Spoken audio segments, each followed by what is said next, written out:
Vine Tree. Mukhang maraming malalakas na tao dito. Hindi rin kakaunti ang bilang ng Tier 4 superpowered. Tiningnan ang usok at alikabok matapos ang bawat hakbang ng mutated beasts na palapit ng palapit sa kanya, naramdaman ni Ngudi-Du ang pagkairita. Kakalabanin lang ang darkness, tapos kailangan na naman harapin ang grupo ng malalakas na ito. Sa kasalukuyan, ang mga gawain ng pakikipaglaban at paghaharang dito ay ipinaubaya lamang sa mga general, hindi sa 9 Great Fierce Beasts. Dahil sa lightning space, hindi maaaring guluhin si Kuya Nyumo dahil siya ay nasa proseso ng breakthrough. Si Jinxie, sa Earth Space, ay nasa parehong sitwasyon. Siya ay nag-breakthrough upang umakyat sa bagong antas, hindi kayang lumaban sa maikling panahon.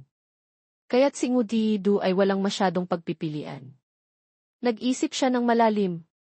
Sige na, bahala na. Hayaan na lang ang ibang mutated beasts ang gumawa nito. Hayaan na kung saan ito patungo. Kung kailangang lumabas, lalabas si Ngudi-Du. Kahit sa makakapal na gubat, napansin ng lahat na may papalapit na kakaibang bagay, ibang-iba sa karaniwang buhay ng Afrika. Ngunit nang malapit na sila sa teritoryo ni Ngudi-Du, biglang naging tahimik ang tribo ng mga oso. Ang taong nakasakay sa pinuno ng mga oso ay tahimik na sinusuri ang sitwasyon sa lugar. Dati, puro kapatagan dito, ngayon naging gubat. Dahil ba iyan sa mutated tree na iyan? Ang bangis at pagmamadali kanina ay unti-unting nawala habang papalapit siya. Mas malinaw niya na nararamdaman ang kakilakilabot na spirit energy ng mutated tree sa bawat hakbang niya. Nag-ingat siyang nag-isip, sigurado na iyan ang puno sa huaksya. Ngunit hindi niya napansin na may mga malalaking katawan na nakatingin sa kanya nang may mga mata na parang handa na siyang lamunin ng buhay. At totoo nga, nilamunin siya ng buhay. Lumundag ang polar bear mula sa kung saan, kinagat ang itaas na bahagi ng katawan ng pinuno ng tribo ng mga oso na hindi nito inaasahan. Sa isang saglit lang, tanging ang agos ng sariwang dugo ang lumabas mula sa matutulis na ngipin ng puting osong ito. Ang iba ay agad na nagkagulo. Oso! Polar bear! Bakit siya nandito? May sumigaw agad sa grupo, huwag na kayong mag-isip pa. Pumunta na kayo doon at patayin siya. Kunin ninyo ang sanga ng spirit tree. Kaya, kahit walang pinuno, lahat ng natitirang miyembro ng tribo ng mga oso ay kailangang lumaban sa pamilya ng polar bears na handa na silang lipulin. Mula sa sandaling iyon, hindi na naging payapa ang Afrika. Ang ungol ng snow leon ay umalinggaw sa buong espasyo, parang simula ng labanan. Isang mapangwasak na digmaan laban sa pamilya ng tigre mula sa Misty Mountain. Ang malaki, puting balahibo na iyon ay mayroon pang malalapad na pakpak. Malinaw na, isang kalaban na hindi madaling kalabanin. Nakita niya na ang kalaban ay isang tao na may pangalan at may tindig, kaya't ninais niyang ipakita ang kanyang lakas laban dito. Ang bobo na tigre ay umungol din, kung ganun, sige na. Hindi pa niya natatapos sabihin iyon, ang Black Tiger, kasama ang kanyang pamilya ay sumugod na. Mga kasama, sumugod. Ako ang boss dito. Siguro nagtatampo pa ito sa nakaraang pagkakataon na si White Tiger ang sumakay sa kanya. Kaya, sinamantala niya ang pagkakataon na ito upang tawagin ang grupo ng tigre na sundan siya at sumugod laban sa kalaban, pinapabayaan ang bobo na tigre. Sumama si Xiaoluo sa panig ng White Tiger, ngunit hindi ito ang oras para magbiro. Hinawakan niya ang balahibo ng White Tiger at sumigaw ng malakas, huwag ka nang magbiro. Sumugod na. Kung mag-aaway pa kayo kung sino ang boss, baka bukas ng hapon hindi pa kayo nakikipaglaban. Handa na ang Snow Leon at ang kanyang mga kasama. Ang malakas na ungol ay kasabay ng ugong ng pamilya ng mga elepante na nanggaling sa kanilang mga hakbang kanina. Ang buong lugar ay nayanig ng husto. Dahil naharap na sila sa kanilang mga kalaban, ang pamilya ng mga gorilla, na pinamumunuan ng isang nilalang na kulay brown ang balahibo na sumigaw sa kanilang mukha, patayin silang lahat para sa akin. Gamit ang kanyang maskuladong katawan, sumugod ang gorilla upang direktang harangin ang bilis ng pamilya ng mga elepante, kahit pa ang malalaking ngipin ng elepante ay sumusugod papunta sa kanya ng buong bilis. Sa ilang maikling minuto lang, ilang bahagi ng Afrika ang nagsimula na ang mga malalakas na alon ng digmaan. Sino ang mamamahala sa teritoryo ng Afrika? Malalaman agad kapag natapos na ang labanang ito.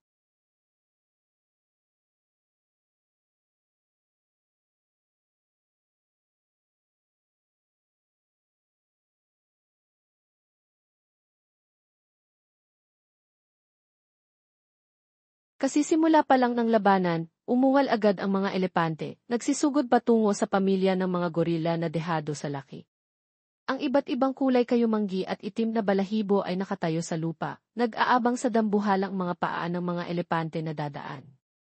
Upang hindi maapakan, kailangan nilang samantalahin ang pagkakataon at gamitin ang kanilang matibay na mga braso upang hawakan ang mga binti ng elepante. Nginig ng gorila ang kanyang katawan, matatag na itinayo ang dalawang paa sa lupa, at itinaas ang malaking katawan ng elepante sa hangin. Pagkatapos ay malakas siyang umikot at itinapon ang malaking katawan na iyon paakyat sa langit. Sa isang sigaw lang, isang elepanteng may ganito kalaking sukat ay naitapon ng gorila at bumagsak sa likuran. At hindi lang isang elepante ang ganoon, marami ang natumba sa isang tambak. Kung sa laki ang pag-uusapan, lamang sila. Ngunit kung sa lakas, hindi nila kaya ang mga gorilang ito. Gayunpaman, hindi nagtagal ang kanilang kalamangan, ang panig ng mga gorila ay nanlaki ang bibig sa pagkagulat sa kakaibang spirit energy sa harap nila. Malalakas na tunog ang umalingaw nang biglang lumitaw ang isang nilalang na iba sa karamihan. Hindi pa malinaw ang anyo, ngunit ang aura ay talagang matindi. Isang paa na kulay asul na may itim na guhit ay pag-aari ng isang elepanteng mukhang napakatanda. Sa anong anggulo mo tingnan, alam mong siya ang pinuno ng tribo ng mga elepante. Iba siya sa mga elepante na sumugod sa mga gorila kanina. Ang kanyang katawan ay may dalawang kulay, asul at itim, at ang kanyang mga pangil sa harap ay matulis at napakahaba. Sa ibabaw nito ay nakaukit ang tatak ng panahon. Ang paglitaw ng asul na elepanteng ito ay napakakaiba. Sa pagliliyab ng kanyang mga mata, nakita niya ang espasyo na biglang nagbuga ng marahas na baha na nagmamadaling umagos. Ang target ay ang pamilya ng mga gorila na hindi marunong lumangoy. Mabilis, ilang dosenang nilalang ang nalunod sa baha. At sa kakilakilabot na puwersa ng pag-atake na iyon, kahit pa ang mga chimpanzee na may matatag na binti ay hindi kayang pigilan ang puwersa ng tubig na dumadagsa sa kanila. Sa malayo, pinapanood ang labanan ay ang matapang na figura ni Nine-tailed Fox, White Dragon, at ng grupo ng maliliit. Hindi sila nangahas na magsalita, ngunit ang baha sa harap nila ay talagang kakilakilabot. Wala pa kailanman ang nakakita ng ganito, ngunit si Wine Immortal Panda ay mas nagmamadali kaysa kaninuman. Ang paggawa sa lupa bilang malaking alon ay nagpapatunay na ang dambuhalang elepante na iyan ay may elemental na kakayahan. Habang sinasabi iyon, mukhang mas nagmamadali siya. Nakikipaglaban na ang Iethidif tribe at ang pamilya ng elepante, pero nasaan na ang pinuno ng Iethidif, na puti ang balahibo? Hindi maintindihan ni Wine Immortal Panda sa ganito kakalabong sitwasyon kung saan nagpunta ang pinuno ng tribo. Ang paglitaw ng pinuno ng tribo ay makakaapekto sa pangkalahatang resulta ng buong digmaan. Gayunpaman, kabaligtaran ng pagmamadali ng kanyang kasama, ang boses ni Nine-tailed Fox ay pambihirang kalmado. Siya, ang puting balahibo, ay nagbe-breakthrough pa rin ngayon. Nagsimula na siyang mag-evolve sa anyong tao. Bagaman sa simula, ang mukha ng puting balahibo ay katulad na ng tao, sa kasalukuyan, salamat sa malaking breakthrough, ang mga facial features niya ay unti-unting naging mas pino. Sa anong anggulo mo tingnan, parang tao lang na may mas makapal na buhok kaysa karaniwan. Naghahanda para sa sandali ng breakthrough, ang puting balahibo ay tahimik na nakaupo sa kanyang pulang spirit energy. Nang biglang nakita niya ang isang maliit na bukol na kulay asul na may dalawang nakataas na tainga na masusing nakatingin sa kanya. Pansamantala niyang binaliwala ang kanyang paglilinang, lumapit siya kay Ngudidu. Buong paggalang siyang bumati sa pamamagitan ng pagluhod ng isang paa, tulad ng isang tunay na tao. Master, mayroon po ba kayong ipag-uutos? Tiningnan siya ni Ngudidu mula ulo hanggang paa. Hindi siya nagmadaling magsalita, ngunit sinabi muna sa sarili niya, ito ay ganap na isang bagong uri ng tao. Baka ang paglitaw sa harap ng tao ay magsimula ng isa pang digmaan. Ngunit ang bagay na labis na nag-aalala sa kanya ngayon ay ang killer aura sa katawan ng puting balahibo ay masyadong malaki. Hindi siya maaaring lumabas sa ganitong kalagayan. Kapag masyado siyang nakapatay, madali siyang mababaliw at hindi na makilala ang tama sa mali, magdulot ng kaguluhan. Ang maliit na ugat sa ulo niya ay biglang naglabas ng isang simpleng gintong singsing na naglalabas ng mahinahon na ilaw. Dalhin mo itong spirit ring. Makakatulong ito sa iyong pagkalma at pagpapakalma ng iyong isip para hindi ka mabaliw. Agad itong isinuot sa gitnang daliri, ipinakita ng puting balahibo ang daliri sa Divine Tree. Sa kanyang pasasalamat, malinaw na narinig ang kanyang matigas na boses. Nagkataon naman, saan mang universo, kapag nagbagong anyo ka bilang tao, mayroon kang mas mataas na antas na maglalagay ng singsing sa iyo. Ang laki lang ang kaibahan. Pansamantala, tapos na ang paghahanda. Mahinahong tiningnan ni Nguti Du ito at sinabi, naglalaban na sila sa labas. Tulungan mo silang lahat. Sa singsing na ginto sa kamay, tiyak na masusupil ang kanyang killer instincts. Pagkatayo niya, malinaw na nakita na ang katawan ng puting balahibo ay higit sa 60% na katulad ng tao. Ang mga binti niya ay mas malaki kaysa sa mahahabang braso. Ang bawat kalamnan ay kitang-kita na nagpapatunay na ang kanyang center of gravity ay nasa mga binti. Kaya't mas maliit ang itaas na bahagi ng kanyang katawan. Itinuro niya ang kanyang mukha sa pintuan sa labas, kasama ang buhok na umunlad na sa mahabang puting buhok. Ang pinuno ng gorilla na ito ay mas marangal kaysa kailanman. Tumugon siya ng malakas ng ki-opo, pagkatapos ay mabilis na lumipad palabas ng espasyo, sa pagkagulat ni Ngudidu. Kahit panahulaan niya na ang kakayahan nito ay magkakaroon ng maraming pagkakaiba, hindi pa rin mapigilan ni Ngudidu ang paghanga. Hindi kaya, sa huli, lahat ng Iredidiv tribe ay magiging superhumans? Kung ganoon, magkakaroon ng dalawang uri ng populasyon ng tao sa planetang ito. At kahit hindi sabihin, alam na mas maraming kalamangan ang panig ng gorilla tribe sa usaping spirit energy at resources para sa pag-unlad. Sa labas, ang water elephant ay gumagamit na ngayon ng kanyang trompa upang utusan ang mga bato at lupa na sumugod pasulong ng napakabilis. Hinagis lamang niya ang kanyang trompa, at daan-daang bato ang sumunod, tumatama ng diretsyo sa mga gorilla na nagpahirap sa kanyang mga kasama kanina.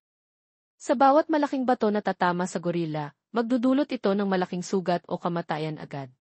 Para sa ganito kalaking bato, kahit paggamitin ng gorilla ang buong lakas nito, hindi niya kayang yakapin o pigilan ito tulad ng ginawa nila sa mga binti ng mga elepante. Ang water elephant ay dahan-dahang lumapit sa labanan na kanyang pinadugo. Sa sandaling ito, malinaw na nakita ang kakilakilabot na laki nito. Kahit pa ang mga elepante na kanyang nasasakupan, ay mas malaki lang ng kaunti sa kanyang kuko. Habang papalapit, lalong naramdaman ng mga gorilla ang takot. Bahagi nito ay dahil wala silang pinuno, kaya't sa sandaling ito, ang mga natamaan ng bato ay tanging makahiga na lang, umubo, at sumuka ng maraming dugo. Nang makita na may ilan pang natitirang kalaban, umungol ng mahaba at mabangis ang elepante. Sinugod nito ang kanyang mga paang harap, sinisikap na iapakan ang taong kararating lang na umuubo. Desidido itong walang iiwan kahit isa. Ang malaki tulad ng paa ng elepante ay para ilarawan ang eksenang ito. Sigurado na anumang nasa ilalim ng paang iyon ay magiging durog, parang summer smoothie. Nakita ni Wine Immortal Panda na hindi maganda ang sitwasyon. Sumugod siya pasulong at sumigaw sa eldest sister, hindi maganda ang sitwasyong ito. Kailangan ko pumunta doon. Handa na siyang pumunta para mag-reinforce nang biglang maisinag ng liwanag na lumipad patungo sa labanan. Aksidente ring tumama sa lugar na pinagtayuan ni Wine Immortal Panda kanina, na nagpatalsik agad sa panda mula sa bangin. Sumunod siya sa direksyon ng mga bato at lupa na lumipad kasama ang bagay na dumaan dahil sa matinding impact at kakilakilabot na gravity. Hindi mahulaan ni Wine Immortal Panda kung ano iyon, tanging makasigaw lang, para bang maririnig siya ng kabilang panig at sasagot. Ano iyon?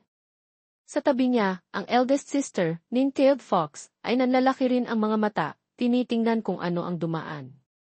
Si Nine-tailed Fox ay mayroon ng hinala, ngunit mahirap isipin na ang puting guhit na dumaan kanina ay ang Ietidis, na sinabi niyang naghahanda na mag-breakthrough. Ang target ng puting balahibo na iyon ay ang kaliwang pisngi ng water elephant na kasalukuyang naghahanda na ibaba ang paa sa isang gorilla subordinate. Pagtingin pa lang nito, tinamaan agad ito ng T-1,000-pound punch mula sa gorilla. Tinamaan sa kaliwang pisngi, ang gilid ng kanyang bibig ay umagos ng maraming sariwang dugo. Sa laki, ang puting balahibo ay parang maliit na hipon lang na nakadikit sa gilid ng bibig ng elepante, ngunit ang lakas na ginawa nito ay kakilakilabot. Ang buong malaking katawan ng water elephant ay biglang natumba sa likuran. Ang kaliwang pangil, kung saan tumama ang puting balahibo, ay muntik nang mabali sa pinakaugat. Sa ilalim ng water elephant ay ang pamilya ng mga elepante, nagkakagulo, gusto nang tumakas, dahil kung maapakan sila, mamamatay lang sila ng walang kabuluhan dito. Hindi pa humihinto doon. Ang puting balahibo ay parang nagtitipo ng kanyang spirit energy, bumuka ng malaki ang bibig, at sumigaw ng mahaba. Parang chimpanzee na handa na sumugod sa labanan, at parang tao na naghahanda ng finishing move. Sumugod siya pasulong na nakabuka ang kaliwang kamay, kasama ang mahabang sigaw bilang suporta. Sinugod ng puting balahibo ang noo ng water elephant at sunod-sunod na sumuntok ng ilang dosena gamit ang kanyang mga braso na kasing bilis ng kidlat. Ang tunog ng buum-pi ay umalinggaw-ngaw, parang bumagsak ang bundok, na lalong nagpalawak sa pananaw ni Wine Immortal Panda. Kanina nagmamadali pa siya para tumulong, ngayon, nararamdaman niyang ang labanang ito ay sobrang ganda. Ganoon din ang naramdaman ni Nine-Tailed Fox, sadyang hindi lang siya nagsasalita. Sa sandaling ito, nakamasi din siya sa labanan sa malayo.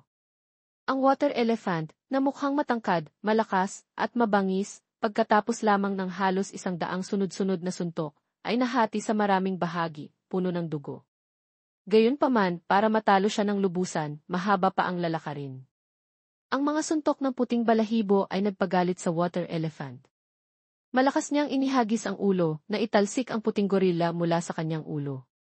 Agad niyang ginamit ang pamilyar na skill ng kanyang pamilya, ang key hug the elephant.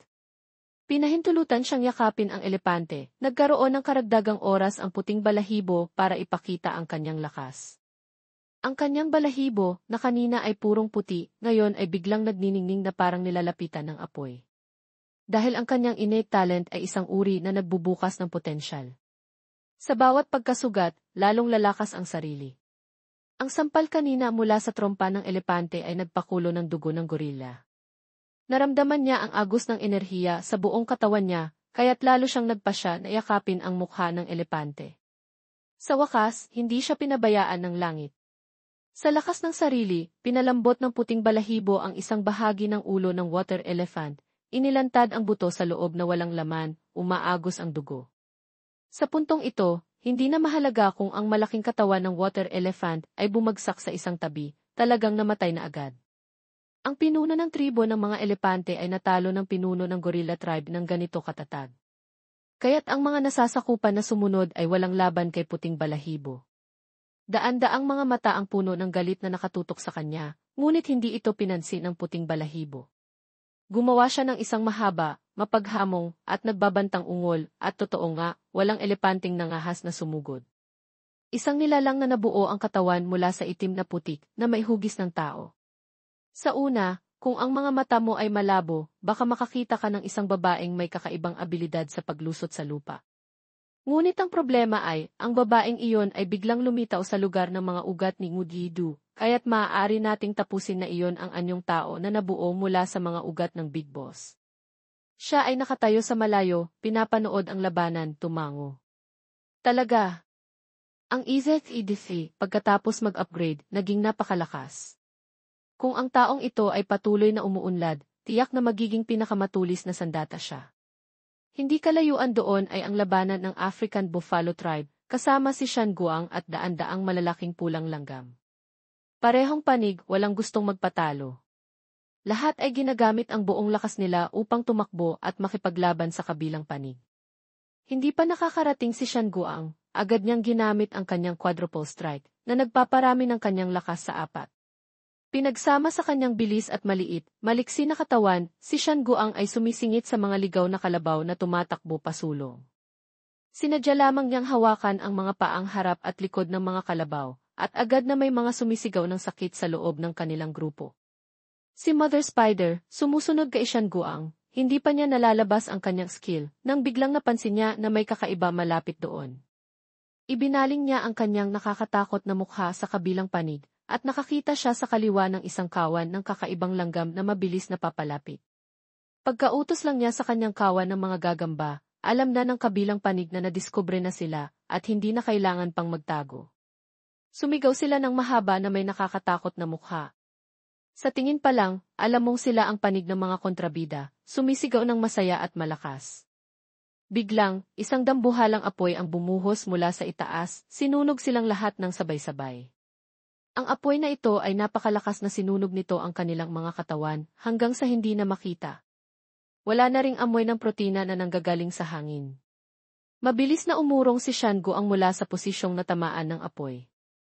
Ang spirit energy sa loob ay napakapamilyar sa kanya, ngunit ang maliit na langgam ay hindi maintindihan kung bakit biglang lumitaw ang apoy na ito rito. Napakabilis, sa harap niya ay 6 na magandang umuukit na buntot ni Nine-tailed Fox. Sumigaw si Shangoang nang may pagkagulat, eldest sister. Nakita niya sa bibig nito ay maihawak na nagniningning na bola ng apoy. Nakatingin sa harap, simpleng sinabi ni Nine-tailed Fox sa kanyang kasama, ibigay mo sa akin ang kaliwang panig. Ito rin ang panig kung saan lumitaw ang mga gagamba. Kung ganoon, hindi na kailangan mag-alala ni Shango ang nasabay na aatakihin ang magkabilang panig. Ang kalaban sa lupa ay tiyak na ang dambuhalang mga rhino. Ang kanilang mga paa ay nakakagulat na mabilis tumakbo, ang lupa sa ilalim ng kanilang mga paa ay lumipad sa lahat ng dako. Ang Afrika ngayon ay napakaingay hanggang sa ang mga sensitibo sa tunog ay maaaring mamatay bago pa magsimula ang labanan. Ang kawan ng mga bubuyog ay lumitaw ng maramihan, sa kalangitan, binuksan ang kanilang mga pakpak, sumusulong sa malalaking kawan. Napaka-organisado ng mga ito, nahahati sa mahahabang linya, ngunit hindi nagkakagitgitan. Hindi tulad ng mga mabangis na antilope na hindi pinapansin kung sino ang kanilang katabi, nagsiksikan sila na parang takot na maunahan. Marahil, sa Afrika, mahirap maghanap ng pagkain, kaya nabuo ang kanilang pagiging agresibo, kahit sa sarili nilang kasama. Isang sinag ng apoy ang biglang lumipad, tumama ng diretsyo sa dibdib ng mga antelope, parang isang firebomb na tumama sa mga nilalang na handa na.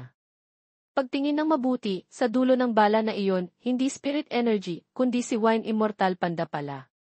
Hindi na naghintay si White Dragon, siya na mismo ang unang umatake, tinamaan ang mga antelope ng ganito ka-powerful na suntok. Lumutang siya sa itaas at malakas na sinabi, dumating din kami para tumulong. Halos lahat ng tropa mula sa Misty Mountain ay nakikipaglaban sa Afrika. Ang Afrika ay malaking lupain, walang nakakaalam kung gaano karaming uri ng mutated beasts ang naroroon. Hindi maaaring hayaan silang manalo. Nagbagong anyo bilang avatar, nakatayo sa sariling ugat, nakatingin sa malayo si Ngudidu. Nakita niya na lalong marami pang mutated beasts ang lumilitaw. Hindi niya alam kung kaya bang harapin ng kanyang mga nasasakupan ang lahat ng ito. Nasa pinakatindi na ang labanan, nang biglang narinig ang malakas na boom, boom, boom, mula sa isang lalaking gumagamit ng 2 bato para hampasin ang isang malaking tambol. Hindi malinaw kung anong nilalang ang kanilang binalatan para gawing ganito kalaking tambol. Ngunit ang mahalaga, naglalaban ang mga mutated beasts, bakit nagtatambol ang mga tao? Naakit si Ngudidu, itinutok ang kanyang mga mata sa direksyong iyon upang tingnan. Nakita niya ang isang grupo ng mga tao na nakatayo sa isang mataas na plataporma na gawa sa matibay na kahoy na mga troso, hindi kalayuan sa kanyang kinatatayuan. Ang lalaking nagtatambol ay nakatayo sa pinakamataas na bahagi ng plataporma, patuloy na hinahampas ang tambol. Samantalang sa ibaba, ang pinuno ng Barbarian tribe at maraming malalaki at matitipunong lalaki na may dalang mga armas ay nakatayo. Ang pinuno ng tribo ay hindi ang pinakamalaki at pinakamataas dito, ngunit siya ang tanging may malawak na ngiti nang makita ang mga nanggugulo sa kanyang teritoryo. Ang balabal na parang balahibo ng oso sa kanyang ulo ay lalong nagpatampok sa pinuno ng tribo. Hindi na siya umikot-ikot pa. Itinutok niya ang kanyang mapangahas na mga mata sa nilalang sa tapat niya at sinabing, ikaw nga pala. Ang demonic tree mula sa Huaxia. Pagkalapit at mula sa anggulong ito, makikita lamang ang laki at kadakilaan ng puno ng willow. Kumpara sa matibay na plataporma na gawa sa kahoy na troso, sa harap ng laki ng mutated tree, parang maliit na langgam lang ang kakaibang nilalang. Gayunpaman, sa halip na mag-sneak attack o gumamit ng taktika, ang mga taong ito ay lumitaw dito, para bang ipinaalam kay Ngudidu na kahit mutated tree ka man, at kahit pa kinatatakutan ka ng lahat, sa akin, wala kang halaga. Isang lalaking may pulang buhok na nakatakip ang ulo ng pulang balabal ay nakatayo sa tabi ng isang malaking bato. Ako at ang Fire Barbarian tribe, ngayong gabi, susunugin namin ang lahat ng bagay na may apoy. Sa paghawi ng kanyang kamay, nagniningas ang apoy ng napakahiwaga. Hindi lang ilang tuldok lang para mag-trick. Nang hinawi ng lalaki ang kanyang kamay, nakita niya ang isang dagat ng apoy na mabilis na sumugod pasulong tulad ng isang buhay na nilalang. Binaliwala ang mga mutated beasts na naglalabanan sa ibaba, ang apoy na tinawag ay nakatutok lamang sa puno ng willow sa malayo. Ang anino ng alon ng apoy ay bumuhos sa mga dahon sa ilalim, na parang naging kulay ginto at mainit. Si Wine Immortal Panda at ang mga mutated beasts na nakikipaglaban ay sabay-sabay na lumingon upang tingnan. May apoy din? Sabi niya nang nagulat. Ang mga taong ito sa malayo na lugar na ito ay talagang malakas. Si Wine Immortal Panda, na naglilinang sa fire element, ay hindi pa nakakakita ng sinuman na makapaglalabas ng ganito karaming apoy sa isang pagpapakawala lamang. Mabilis itong sumugod, muntik ng palibutan ang puno ng willow. O sa pinakamababang, sa dagat ng apoy na ito, mahuhulaan ng Barbarian tribe na masusunog ni Ngudidu ang kalahati ng kanyang mga dahon. Gayunpaman, ang avatar niya ay kalmado pa rin. Simple lang ang kanyang sinabi, isang salita. Lahat ng elemento sa mundong ito, kung mayroon siya, mayroon din siya sa kanyang kamay. Ngayon, nagdala ng dagat ng apoy upang takutin siya. Hindi ba siya natatakot? Napagtawanan? Gayunpaman, kailangang purihin ni Ngudidu. Hindi masama ang lakas ng mga tao sa panig na ito. Sakto, habang naghahanda na siyang kumilos upang patayin ang apoy, isang maliit ngunit maliksi na figura ang biglang sumulpot sa harap ni Ngudidu. Hindi inaasahan, ito pala ang Golden Monkey mula sa trio ng mga naghihiganti. Sa kanyang kamay ay hawak ang pamilyar na staff. Matinding tiningnan ang apoy at sumigaw siya ng puno ng determinasyon. Ang kanyang balahibo, dahil sa liwanag na nanggagaling sa dagat ng apoy, ay naging maitim na kulay orange. Bagaman maliit ang mutated beast, hindi niya alam kung ano ang pag-atras. Tiyak na tiningnan ang distansya, at itinapon niya ang kahoy na staff sa isang linya, narinig ang isang malakas na whoosh sa hangin. Daozuan Singi. Skill name, ang hangin mula sa hampas ng Golden Monkey, ay parang tinipon lahat sa dulo ng staff. Nang ihampas niya ito, agad nitong naialis sa anyo ang dagat ng apoy. Ito ay kumalat sa isang saglit, pagkatapos ay biglang nagbago ng direksyon, pabalik na tumama ng malakas sa kahoy na plataporma ng Barbarian tribe, na nagpatumba dito. Upang maiwasan ang apoy na ito, kung masusunog kayo, ang taong naglabas nito ay magiging abo agad. Ang lalaking kanina ay naglabas ng apoy ng marangal parang pari, ngayon ay tumingin sa itaas ng may galit na mukha. Binalik sa akin. Ang apoy ay naitaboy ng walang direksyon, kaya't sunod-sunod itong tumama sa lupa sa labas ng thicket forest na ginawa ni Ngudidu. Sa simula, ito ay umungol ng malakas na nagpatunog sa lupa. Ang unang pag-atake ng Barbarian tribe ay ganap na nabigo. Lahat ng tao sa sakop ng kahoy na plataporma ay nanatili doon, hindi nagbago mula nang lumitaw sila. Dahil ang katabi ng pinuno ng tribo ay mabilis na nagbukas ng protektibong kalasag para sa lahat. Walang bawas na tumama ang apoy dito, naiwan lamang ang usok sa labas ng kalasag, parang background effect lang. Siyempre, hindi maaaring masunog ang Barbarian tribe ng sarili nilang apoy. Gayunpaman, ang tugon ay hindi nanggaling sa mutated tree, kundi sa isang maliit na hayop. Naisip ng pinuno ng tribo na kawili-wili rin ito. Ang unggoy na ito may kakayahan palang ganyan. Ngunit hindi dahil sa pagkainteresado ay naging pabaya siya. Nakatutok pa rin ang kanyang mga mata sa kalaban. Nag-utos ang pinuno ng tribo, huwag kayong maging pabaya. Hindi sila madaling guluhin. Sa malayo, parang narinig ng Golden Monkey ang sinabi ng pinuno ng tribo. Agad niyang ipinakita na totoong ang hindi siya madaling guluhin. Gamit ang dalawang malalaking, malakas na gwardya na kararating lang mula sa fire element space. Ang dalawang ito ay Australian mutated beasts na sumuko kay Ngudidu, ang fang-toothed beast at ang platypus beast.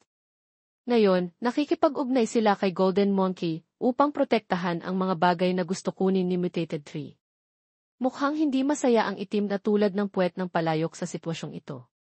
Dalawa pang dambuhalang mutated beasts ang nagtipon, masyadong malakas. Swerte na dumating sila nang nagsimula pa lang ang labanan ng mga African mutated beasts. Kung nag-isa-isa lang sila, baka hindi nila kayang labanan ang kalaban na malakas, mabangis, at marami pa. Hindi ba sinabi na? Ulit ng katabi ng pinuno ng tribo. Sinabi ko na, huwag maging pabaya. Bigla, ang mga ugat mula sa ilalim ng lupa ay mabilis na sumulpot paakyat sa langit, pagkaalis pa lang ng kalasag. Sa unang ilang segundo, nagulat ang Barbarian tribe at umurong ng ilang hakbang. Sa susunod na mga segundo, nakita ang anyo ng mga ugat na iyon, lalong naging interesado ang pinuno ng tribo. Ikaw nga ang tridemon ng Huaxia. Alam mo na ako, ngunit naglakas loob ka pa ring pumunta? Hindi maliit ang iyong tapang. Hindi na pinansin ni Ngudidu. Sa katunayan, wala siyang maliit o malaking tapang. Noong nakikipaglaban sa darkness, hindi kayo dumating. Ngayon, naglakas loob kayong pumunta at guluhin ako. Gusto niyang ayusin ang bagay na ito ng mapayapa sa salita, ngunit hindi ito gusto ng agresibong pinuno ng tribo. Tumawa siya hanggang sa nayanig ang mga balahibo ng oso sa kanyang katawan. Bakit kami pupunta? Magpakamatay na lang kayo. Ang pinuno ng tribo ay mahilig makipaglaban. Sa ilang salita, naunawaan niya. Tiyak na hindi siya mawawala. Sakto naman, hindi rin si Ngudhidu ang tipo na nagpapakumbaba. Kung ganoon, huwag mo akong sisihin. Inihagis niya ang kanyang kamay pasulong. Sa likuran, biglang may mga agos ng itim na gas na may kasamang kaunting pula ang bumulwak. Sa isang iglap, nabuo ang hamog sa malaking lugar, at napakabilis ang bilis. Ang anyo ng puno na katawan ni Ngudhidu ay nawala rin. Sa panahon sa Afrika, bihira ang hamog. Ang mga barbarian ay nagsiksikan, nag-iingat. Luminga-linga sila, walang nakita, kaya't puno sila ng pag-aalala. Kahit na naririnig nila ang boses ng pinuno na nag-uutos, lahat mag-ingat. Maaaring mabawasan ng hamog ang pagdama, ngunit hindi sapat ang mabawasan lang. Sa hamog, malinaw na nakikita ang pulang mga mata na nakatingin sa kanila, ngunit hindi napansin ng barbarian na ito, napapalapit na sa kanya ang bagay na iyon. Sa pagkagulat niya, ang praying mantis, Tiulim, ay mabilis na dumaan, kasing bilis ng kidlat. Hindi pa nakakareact ang barbarian, natamaan na agad ng taga sa buong katawan, perpektong tama. Matapos ang pagbubukas ni Tiulim, sabay-sabay na lumabas sa hamog ang ibang mutated beasts na ikinagulat ng buong barbarian tribe. Bawat isa ay inaalagaan ng mabuti ng isang tauhan mula sa Misty Mountain hanggang sa bawat ngipin na nakakagat, mahigpit ang kagat at hindi bibitaw. Ang pamilya ng mga ahas ay mabilis na gumapang, agad na nilipol ang vanguard ng barbarian tribe. Sila, kasama ang wild boar sa ibaba, ay bumuo ng mahabang linya, sarado, walang puwang. Napatras ang barbarian tribe, papalayo at papalayo, kung ayaw nilang mamatay. Hawak-hawak ang mga armas, ngunit nagtipon sila sa isang bukol, hindi nangahas na lumaban dahil masyadong nabawasan ang kanilang mga pandama. Ang kanilang pagkilos ay naging mabagal din sa sandaling ito, ang pagkadiskubre ng sekreto ng hamog ay wala na ring silbi. Nang sumigaw ang pari, nagbabala, ang hamog na ito ay walang epekto sa kanila. Agad din namang hinawi ni Ngudhidu ang kanyang kamay, tinawag ang lahat ng mutated beasts na salubungin ang pag-atake. Opisyal na nagsimula ang pangangaso. Ang pagsisimula na sinabi ni Ngudhidu ay siya mismo ang pumasok sa entablado. Ang mga kamay na gawa sa halaman ay nagpakita ng malinaw na mga kasukasuan, naghahanda na sumugod at dakpin ang pinuno ng tribo. Sa katunayan, ang buong grupo ng mga matataas na ranggo na nakatayo sa plataporma. Malakas na hinampas ng tatlong kamay ng mutated tree ang matibay na plataporma na gawa sa kahoy na troso. Sa isang iglap, gumuho ito, naging isang tumpok ng mga durog. Ang mga sundalo na nakatakas ay may hawak na armas, ngunit hindi nila alam kung ano ang gagawin. Ang pinuno ng tribo ay hindi madaling matumba. Nasiyahan pa rin siyang ipaalam sa kalaban, hindi ako bobo na mag-aaksaya ng lakas dito. Makikipaglaban ako ng direkta sa iyong tunay na anyo. Pagkatapos sabihin iyon, mabilis siyang lumipad pasulong, iniiwan ang kanyang mga nasasakupan na hindi nakasabay. Ipaubaya ko ito sa inyo. Pagkatapos nilang sumagot, umusog sila sa magkabilang panig, nagbigay daan para sa pinuno ng tribo na lumipad. Mabilis, ang lalaki ay nakarating sa lebel ni Ngudhidu. Pagkakita pa lang niya, nagalit agad siya. Ang pagiging interesado niya kahapon ay naiwan na kahapon. Nakita ang puno na katawan ng puno ng willow na nakatayo doon, naghihintay, ang pinuno ng tribo ay iniunat ang kanyang maskulado na braso, kasama ang kakaibang gas sa kanyang kamay, mabilis na sumugod kay Ngudhidu.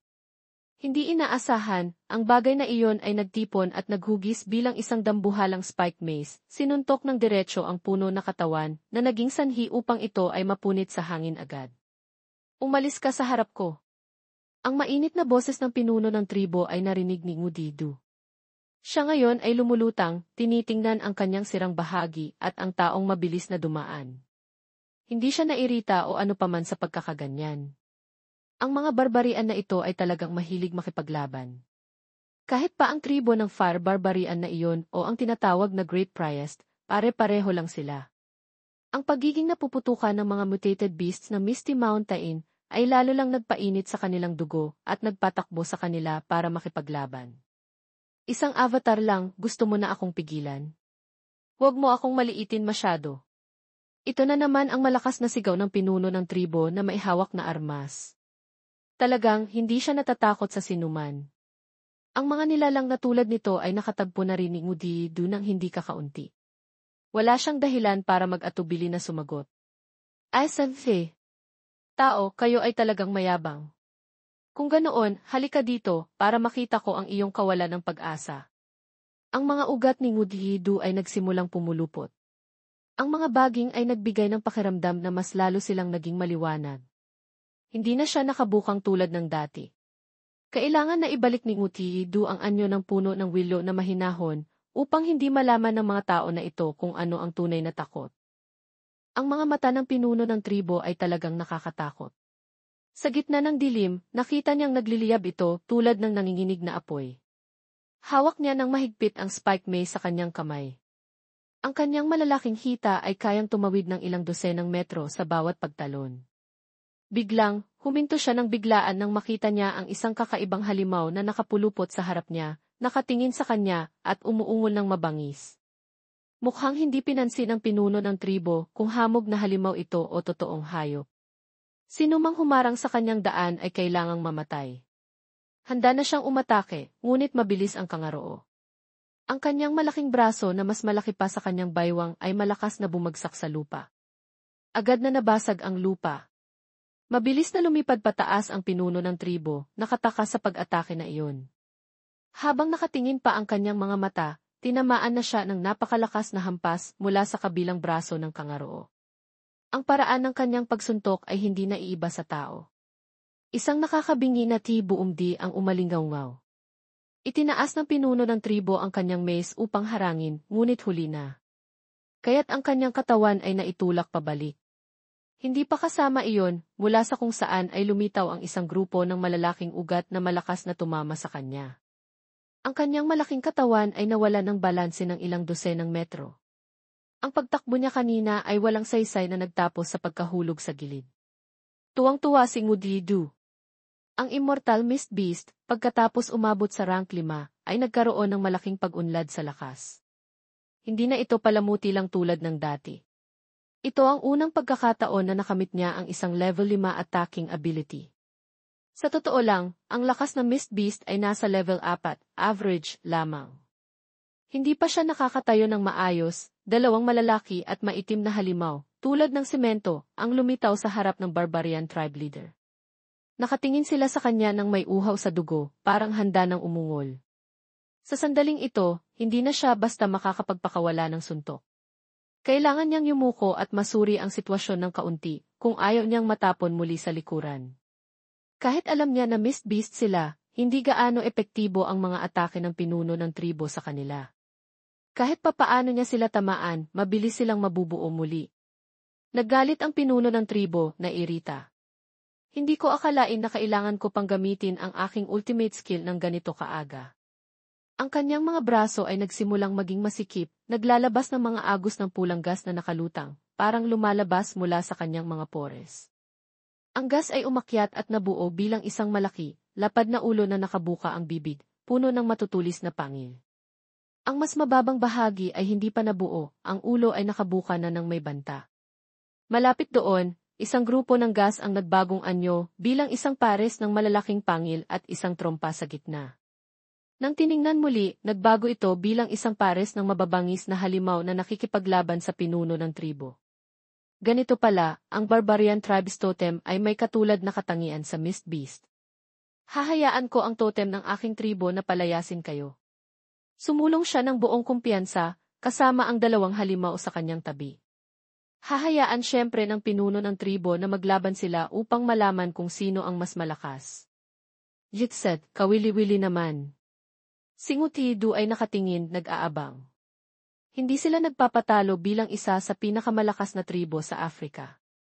Nang makita lang nila na sumugod ang pinuno ng tribo, umungol din ang mga tao sa likuran. Bawat isa, diretso sa kanilang daan upang umatake. Bagaman hindi marami ang kanilang bilang sa labanan, batay sa mga peklat at determinasyon na ito, malinaw na sila ay napakahusay sa pakikipaglaban. Ang Misty Mountain ay hindi rin kulang sa mga mahusay sa pakikipaglaban na dumaan sa dose-dose ng mga laban. Ang pinakamagandang halimbawa ay ang Peres ng Wind Wolves na lumitaw mula pa sa simula ng kwento. Kahit saan man sila pumunta, lagi silang naglalabanan. Sila ay umungol at umungol. Ang isa ay natatamaan ng suntok, ang isa naman ay nakabuka ang bibig ng mabangis, mabilis na nakahanda na makipaglaban sa Barbarian tribe. Ang grupong ito ay kasing brutal ng pinuno ng tribo. Sila ay sumusuntok at sumusuntok ng diretsyo, hindi nag-aatubili na magpakita ng galit sa dayuhan na nanggugulo sa kanilang lugar. Mukhang lamang ang Barbarian tribe, dahil hindi sila nag-aatubili na magpakasikip upang harapin ang mutated beasts. 3 o 4 na tao ang sabay-sabay na nakikipaglaban sa isang Peres ng Wind Wolves. Hindi kalayuan, si White Dragon ay hindi sanay sa melee combat. Pagkakita pa lang niya na nagpakita ng kilos na umaatake ang kalaban, agad siyang bumuga ng yelo na tuwid papunta. Wala siyang mga paang harap o matatalas na ngipin tulad ng Wind Wolf, kaya't mahirap para sa mga taong ito na lumapit sa kanya at makipaglaban. Sa kabilang banda, ang kanyang freezing skill ay may malawak na epekto. Agad na naging mga estatwa ng yelo ang mga barbarian. Lahat ng tumatakbo ay hindi nakatakas. Isang crescent moon slash ang biglang bumaba mula sa ulo ni White Dragon, isang kapansin-pansing gintong pag-ikot. Tulad ng pangalan ng skill, mukhang kalahating buwan na bumaba sa lupa. Sa lugar na kinatitirikan ni White Dragon, ang impact sa crescent moon slash ay nagdulot ng malakas na pagsabog na yumanig sa langit at lupa. Isang haligi ng usok ang umakyat ng ilang dosenang metro. Biglang, ang lahat ay naging pambihirang tahimik.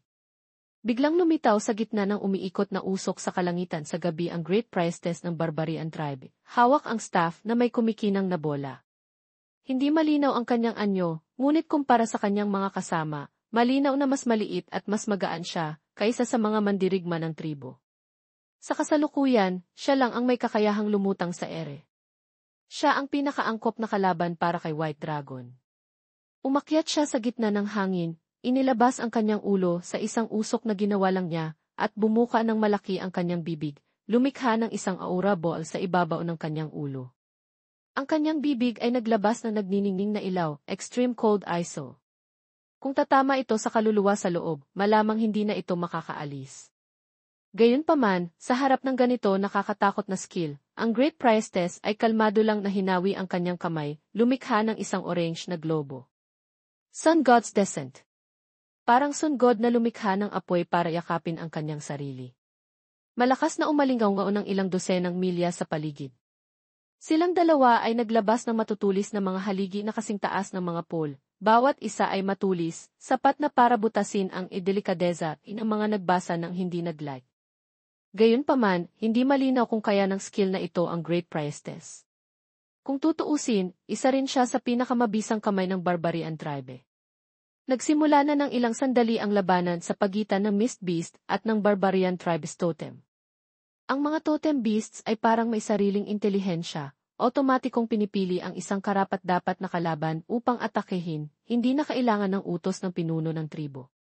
Parehong panig, isang kulay abo at isang pula, ay umungol sa isa't isa, parang dalawang hayop na naglalabanan para sa teritoryo. Walang nagpapatalo sa isa't isa. Ang lakas ng mga nilalang nagawa sa hamog o spirit energy ay nakasalalay sa lakas ng kanilang master. Hanggat naroon ang master, patuloy silang bubuo muli. Mukhang hindi naapektuhan ang attacking ability ng pinuno ng tribo dahil sa pagpapanatili ng totem mag-isa. Napanatili niya ang pagkakapalibot ng mutated beasts at tuwang-tuwa pang tumawa. Pagkahampas niya ng maze sa isang wind wolf, mapaghamon siyang nagsalita. Ha ha ha ha!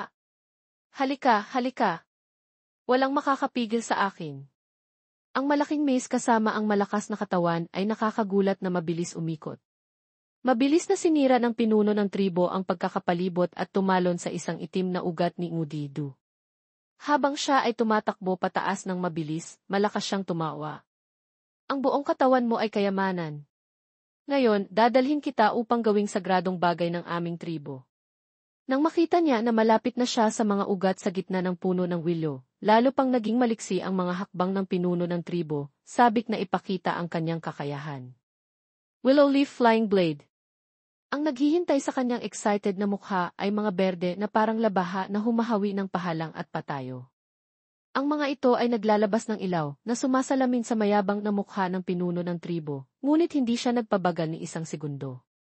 Hawak pa rin ang dambuhalang may sa kanyang kamay, naghintay ang pinuno ng tribo hanggang sa malapit na sa kanya ang mga leaf blade, pagkatapos ay malakas niyang hinampas pababa ang kanyang kamay, sabay-sabay silang lahat. Isang T-clanky ang umalinggaw-ngaw, parang dalawang metal plate na nagbanggaan. Ang willow leaf flying blade, nang matamaan ang resistance, kasama ang makakapal na tinik sa mace, ay agad na nagkabasag-basag. Nang mawala ang ilaw ng willow leaf flying blade, puro itim na lang ang paligid kung saan nakalagay ang mga ugat. Handa na sana tumakbo pa ang pinuno ng tribo nang bigla niyang nakita, hindi kalayuan sa kanya, may isang bagay na parang gawa sa itim na ugat na lumalabas mula sa pangunahing mga ugat, nagkakapulupot sa isang medyo nakakatakot na hugis, at naglalabas din ng dark spirit energy. Ang bagay na iyon ay nagpalabas ng ihush sound habang ang maliliit at maliksi na mga ugat ay nagkakapulupot, naghubog bilang isang hugis na may kumikinang na mata, at nagpalabas din ng squish, squish sound habang nagbabanggaan. Ngunit kahit anuman ang mas mapanganib at mas mahirap ipaliwanag, lalo pang nasasabik ang pinuno ng tribo. Itinutok niya ang spike mace pasulong at mapaghamong sinabi, "Ano? Isang nilalang na tulad mo, naniniwala ka pa ring ang katawan ng tao ang Heavenly Destiny Dao Principle." Mabilis niyang napansin na ang mutated tree ay gumagawa ng anyong tao, kaya tumawa siya ng may panunuya. Siya, na isa lang puno, nangangahas pa ring magkunwari na ang tao at tao ay nag-uusap. Hindi nagalit si Ngudidu sa mabangis na boses na iyon. Pagkabuo pa lang ng ulo na may mga facial features, ngumiti siya. Naisip ko lang na mas madali makipag-usap sa inyo ng ganito. O kaya, ang itim na mga ugat ay patuloy na pumulupot at nagtipon. Sa isang iglap, nagbagong anyo ito bilang isang malaking mukha na walang bibig. Ngunit ang malalim na boses ay umalinggaw sa lahat ng dako. Ang laki ng mukha ni Ngudidu ay mas malaki, mukhang mas nakakabanta. Bukod pa doon, mayroon pang tumpok ng mga ugat na nakayakap sa labas, parang buhok ni Medusa. Alam niya na nakakatakot ang kanyang anyo, at mapaglaro niyang tinanong ang pinuno ng tribo, o kaya, mas gusto mo ang ganito. Hindi inaasahan, hindi ito natakot, bagkus ay tumawa. Ang tawa ay dumaan sa kanyang mga ngipin, nakakairita pakinggan habang sinabi niya, Dithi, kailangan mo lang maging masunurin at maging sagradong bagay ng aming tribo. Ang bawat nakakatakot na bagay na naging nasasakupan niya ay labis na nagpapasaya sa pinuno ng tribo. Ang nakakatakot na bagay ay nasakop niya, na nagpapatunay na malaki ang kanyang kakayahan. Ngunit hindi sinagot ni Ngudidu ang mayabang na salita na iyon. Nanlaki ang kanyang mga mata, direktang tiningnan ang mga mata ng pinuno ng tribo. Wala na siyang sinabi, ngunit nagpatigil ito sa pinuno ng tribo. Malinaw na nakita sa mukha ng pinuno ng tribo ang pagiging mapagmatsyag. Ang tingin ng nilalang na iyon ay hindi na banta o background lang upang ipakita na malakas siya. Ang boses ni Ngudidu ay kalmado, parang hindi siya nagsasalita tungkol sa kasalukuyang sitwasyon. Alam mo, palagi kong iniisip kung kaya ko bang mamuhay ng mapayapa sa inyo. Ngunit napagtanto ko na gaano man ako nagsikap, hindi iyon mangyayari. Tingnan mo ang labanan ni Great Priestess laban kay White Dragon. Kahit ang kanyang mutated beasts ay kailangang lumaban hanggang sa huli. Si Ngudidu ay malalim sa pag-iisip. Bukod sa paggamit ng puwersa, mukhang wala ng ibang paraan. O kaya, ang platypus beast ay gumagamit ng apoy upang sunugin ang dose-dose ng mga barbarian na nakalapit sa kanya, ngunit hindi niya makamit ang kalamangan. Sa planetang ito, napakaraming malalakas. Si Ngudidu ay isang taong palaging naghahanap ng lakas, kaya't nakakuha siya ng kalamangan sa kanila. Ang mutated beasts na kanyang nakolekta, may malakas at may mahina, ngunit palaging nakakatagpo ng mas malalakas. Nagniningning ang kanyang mga mata habang sinabi niya, hindi lang kayong barbarian tribe.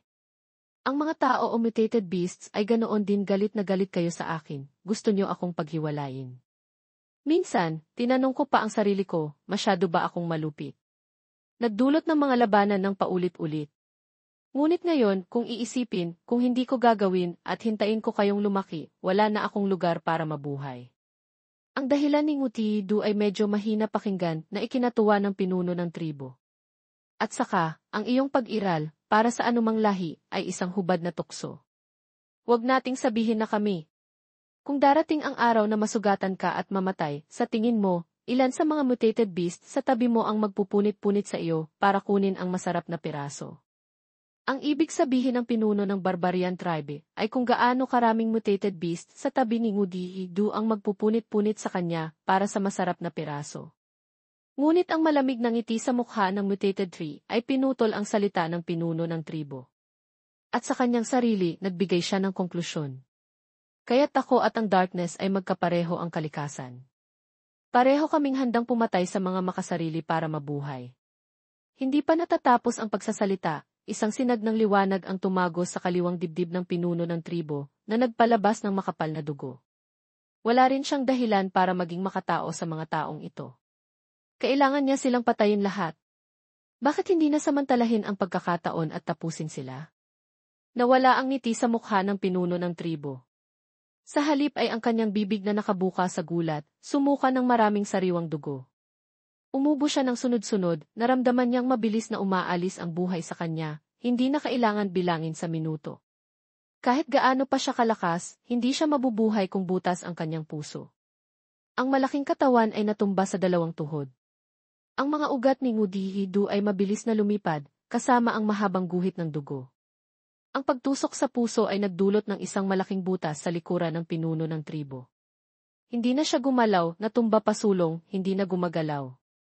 Gayunpaman, mahigpit pa rin niyang hawak ang mace, para bang gusto niya itong dalhin sa kabilang buhay, o hindi siya sumusuko.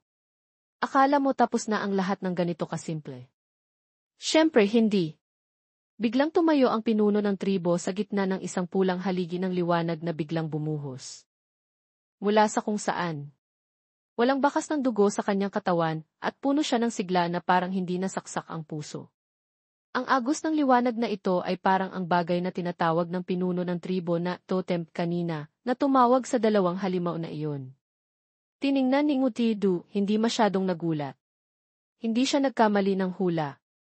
Hindi labas sa hula, mayroon pa ring alasyam ang pinuno ng tribo. Mula sa simula, naramdaman ko na ang isang sinaunang aura sa kanyang katawan. Tiningnan ang mabangis na itsura na iyon, mukhang alam din ng pinuno ng tribo ang halaga ng paglitaw sa anyo na ito ay kamatayan. Ang agos ng spirit energy na umakyat ng malakas ay nagpapatunay na sinusubukan ng pinuno ng tribo na kontrolin ito. Kaya pala, gising na ang ancient bloodline. Nakatuon sa pagsubaybay sa paggalaw ng pinuno ng tribo. Sa sandaling ito, parehong malakas na katawan, ngunit mabilis na sumusugod sa kanya. Ang kaibahan ay ang kanyang katawan ngayon ay kulay pula. Hindi natatakot si Nguti Du na mas banggaan pa ng kaunti. Nanlaki ang kanyang mga mata. Kung ganoon, makikipaglaro ako sa iyo ng kaunti. Ang atake ng pinuno ng Barbarian tribe ay nagdulot ng malaking disturbance, ngunit sa gitna ng gubat ng itim na ugat ng mutated tree, para lang siyang may nagpatira ng utot. Kung iisipin, hindi kailanman naglakas loob ang tao na direktang makipaglaban sa kanya. Tanging ilang spirit energy bullets lang ang maaaring magtanggal ng ilang bahagi ng kanyang mga kaliskis. Ang kalangitan ng Afrika ngayong gabi ay malinaw. Sa malayo, nakakakita ng ilang kumikinang na bituin na nagbibigay kulay. Ang labanan ng Barbarian tribe laban sa Misty Mountain Branch sa Afrika, magtatapos man ito o magpapatuloy sa ilalim ng langit na ito, ay walang gaanong kabuluhan. Isang biglaang alon lang ang lilitaw, tapos babagsak bilang puting bula at magiging bahagi ng karagatan. Ganoon lang. At sa sandaling ito, sa buong solar system, at maging sa buong galaxy, isang malamig na pares ng mata ang lumitaw sa gitna ng universo. Napakalaki nito. Kasing laki ng dalawang Earth na pinagsama. Ang maliit na tao sa loob ay nakatingin sa Earth na parang tinitingnan ang isang maliit, magandang laruan. Isang boses ang nanggaling doon. Nawala na si Guje, ancient god being. Napatay siya ng nilalang na nakatira sa maliit na planetang iyon. Ganoon lang ang sinabi ng nilalang na iyon tapos pumikit. Unti-unti, sa malaking mata, isang mahabang linya na lang ang natitira sa gitna ng galaksi, parang nagluluksa para sa nilalang na nagngangalang Guje. Maya-maya, nang bumukas ito, lumitaw ang isa pang mata sa itaas.